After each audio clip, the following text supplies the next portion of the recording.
Takkaaf Si Hin Shakkine onneen koos naganta sin seene.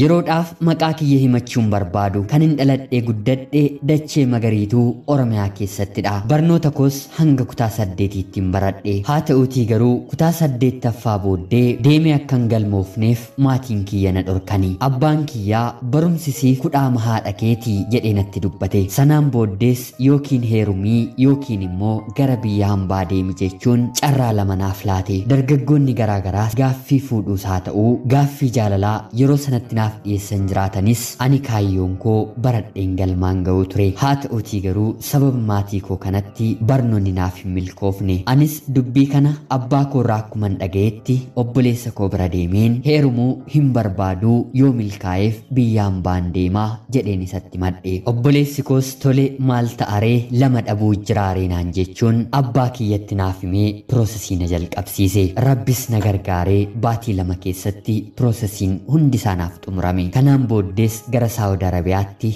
imala koon taasise.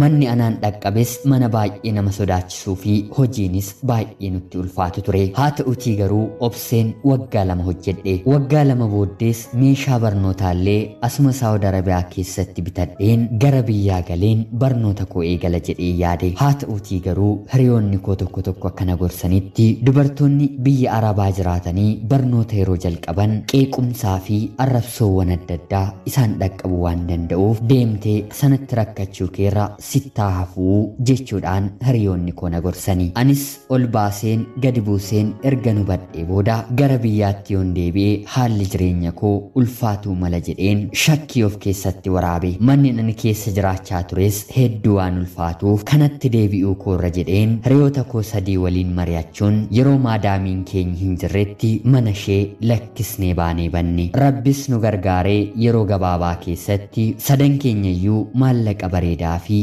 mana bareedaa gargar facaanii bakka garaagaraatti arganne. Anis hanga tokko erga maatii koo gargaaree booddee mataa kiyyaafis ta'uun qaba jedheen moobaayilii bitadheen hiriyoota koo waliin toora sooshaal miidiyaa feesbuukii, waatsaappii fi warreen kaan fayyadamuun jalqabe. Haala kanaanis yeroo muraasa ergan fayyadamee booda toorri feesbuukii aadda akkan godhadhuuf mucaa bareedaa tokko toora aaddii koo jala fide. Anis suura isaa yeroo hedduu irra deddeebiseen argan ilaalee booda baay'ee na hawwate. Yeroon gadi fageesseen waa'ee seenaa isaa yeroon ilaalus asuma nama Saawud Arabiyaa keessa jiraatudha. Anis karaa toora kanaa hiriyaa akka taanuutiif ergaa hiriyyummaa yookiin immoo friend request irratti ergadhe. Innis battaluma ani ergee fi sanatti hiriyyummaa koo na fudhate. Guyyaa sanarraatii kaasees waliin haasa'uu jalqabne. Yeroo baay'ees waa'ee bareedina isaa isan dinqisiifadha ture. Innis na waliin haasa'uun baay'eetti tole. Haasoo obbolummaa gaariis otoo waliin taphannu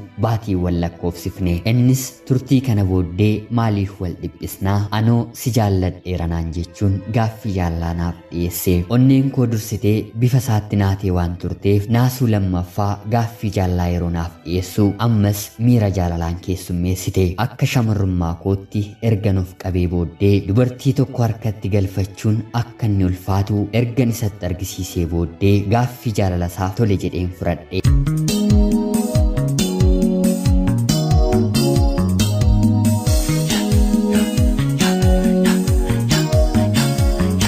Yeroo sanarraatii kaasees onnee koo guutummaa guutuutti harka isaan galfadhe. Baay'ees walitti dhiyaannee jaalalli lamaan keenyatti iyyuu baay'ee cime. Sanaan booddees Rabbi nu gargaaree mana tokko keessa gallee waliin kireeffannee jiraachuu eegalle. Ajab yaa uumaa Rabbii, jaalalli ati uumte hundumaaf iyyuu addadhaatii. Jireenyi jiraachuu jalqabnes baay'ee nutti tole. Anis isaaf obsa hin qabu, innis obsa anaaf hin qabu. Haala kanaanis turtii yeroo dheeraa erga waliin mana tokko keessa jiraannee booddee guyyaa tokko mana keessatoo waliin jirru gadi bahee bilbila haasofuu jalqabe. Anis akka lubbuu kootti waan isan jaalladhuuf akka qaroo ija kootti waan isa qusadhuuf wantan isa shakku sammuu kiyyatu kalaqe jedheen isa hin gaafadhu ture. Haa ta'uutii garuu guyyaa kana keessi onnee kiyyaa balbala ishee irratti balballi gara biraa banamuuf yeroo jedhu obsan dhawwattee eenyu waliin sa'aatii dheeraa hanga kana haasa'aa turte. Dubartii tokko mana kaanii dubartii gara biraa haasofsiisuun waan sirriidhaayii moo anaan na miidhuu barbaaddee maal taatee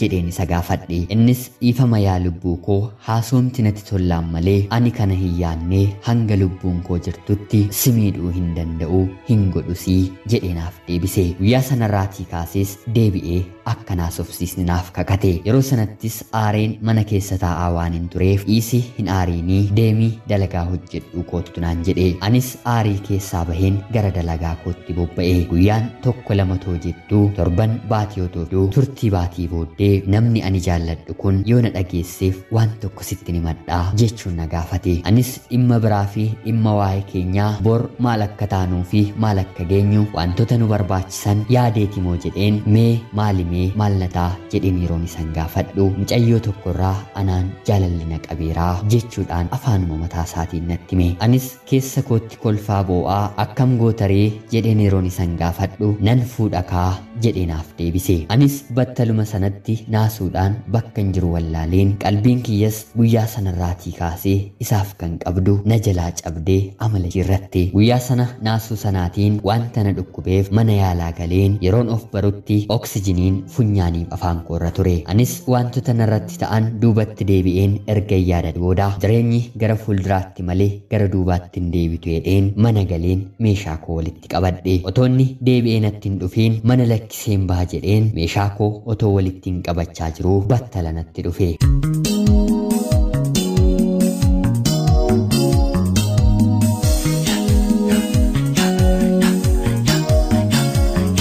Akkuma na argettis mana natti qollofe. Anis eenyutu qollofe jedheen of duubatti galagaleen yeroon ilaalu yeroon shaanxaa walitti qabadhu duuba koo dhaabbatee na ilaalaa jira. Anis rifadhee boo'een imimmaan koo ija koorra gadi lola'e. Akka narraa siquufis jabanaa mana keenya keessa jirtu ol fudhadheen isa rukuchuuf yeroon jedhu aariin kee siifaa bahu malee jabanaa kanaan na rukutii naan jedhe. Anis dhahuu dadhabeen harki koo na hollatee jabanaa sana lafa gadhiise. Kanaan booddees dhiifama naaf godhii si miidheeraa jechuun dhiifama na gaafate. Anis dhiifama gochuuf yeroon didu kanatti ati yoo dhiifama naaf goote malee mana kana keessaan baatu furtuun mana kanaas hin banamtu qollofamee mataa'aa naan jedhe. Anis deebiseen isaatiif wanti ati na goote ulfaataa waan ta'eef dhiifamni kanaan booddee anaaf sii gidduutti hin malus hin ta'usii jedheen deebiseefi kanaan booddees inni natti marame baay'ee boohe. Deebisees wantan ta'e hin beekuu siitiin gonkumaa umrii koo keessatti wantan dhabu natti hin fakkaatu anaan dhiistee kan deemtu waan natti hin fakkaanneef akka hiriyaa koottin sitti madhee jedhee natti dubbate. Anis wantan godhu dhabeen hulaa akka inni narraa banuuf dhiifaman godheefi kanaan booddees hiriyaasaa waamee hiriyaasaa waliin na gaggeessanii meeshaa koos guyyaa biraa deebi'ee akkan fudhadhuuf waadaa walii galle. Sanaan booddees ani gara hojii koottiin bobba'e walirraa adda baanees jiraachuu eegalle. Haa ta'utii garuu turtii yeroo muraasaa booddee ayyaanni waggaan fuuldura keenya waan turuuf meeshaan kiyya hundi isaanii immoo mana isaa waan turaniif fudhachuudhaaf gara mana isaatti imale. Battaluman mana isaa ga'ettis dargaggeessi kuni ani jaalallee koo hin barbaadu kan ani fuudhee waliin jiraachuu barbaadu si'i waan ta'eef maaloo na dhiistee hin deeminii jechuun na gaafate. Kuleesaas guyyaa ayyaanaa waan tureef ana biratti taa'ee hiriyaasaaf bilbilee ayyaana kana waliin dabarsuu akka hin dandeenye itti hime. Anis guyyaa sanatti hiriyaa koo waliin isa bira waan hin dhufeef innis hiriyaasaa walii waan tureef ayyaana sana waliin dabarsinee gargar baane. Kanaan booddees yeroo hundaa bilbilee ani si malee dubartii gara biraa hin fedhu si waliin bultii koo jaarradheen jiraachuun barbaada naan jedha. Anis durumayyuu dursee waan ani isa jaalladhuuf calluma jedheen isa ilaaluun jalqabe. Haala kanaanis waggaa tokko xumurre. Otoo ittiin dhiyaatiin otoo irraan fagaatiin yeroo lakkoofsifne innis naaf deebi'ii na waliin jiraadhu jaalalleen koo kun yoo si biratti na argite ofiinuu ni deemtii jedhee natti dubbate. Anis yaada kanatti walii galuu waan hin dideef haala kana keessaan wal mormaa walitti bu'aatoo jirru riyaan koo kun poolisii Saawud Arabiyaatiin qabamee gara biyyaatti gale. Jaalalleesaa ishee otoo ani jiruu anarratti jaallate waliinis gargar ba'anii aniif inni immoo hanga yoonaayyuu waliif barreessaa jirra. Erga inni gara biyyaatti galees waggaa tokko xumurree jirra. Ammayyuu na waliin jiraachuu fedha. Haa ta'utii garuu gochaan inni irratti raawwate baay'ee ulfaataa fi gara fuulduraattis sirreeffamuunsaa shakkii waan natti uumeef yaada koo isin hiriyoota koo bira fideen jira. Obboloonni koo qalbiidhaan seenaa jireenya koo dhaggeeffattan kun otoo isin ta'ee maal akka gochuu dandeessanii fi anaaf immoo jireenya koo waan ta'eef maal akka na gorsitan yaada keenyaaf qooda. Ana obboleettii keessan Saawud Arabiyaa irraa ulfaadhaa nagaatti galatoomaa.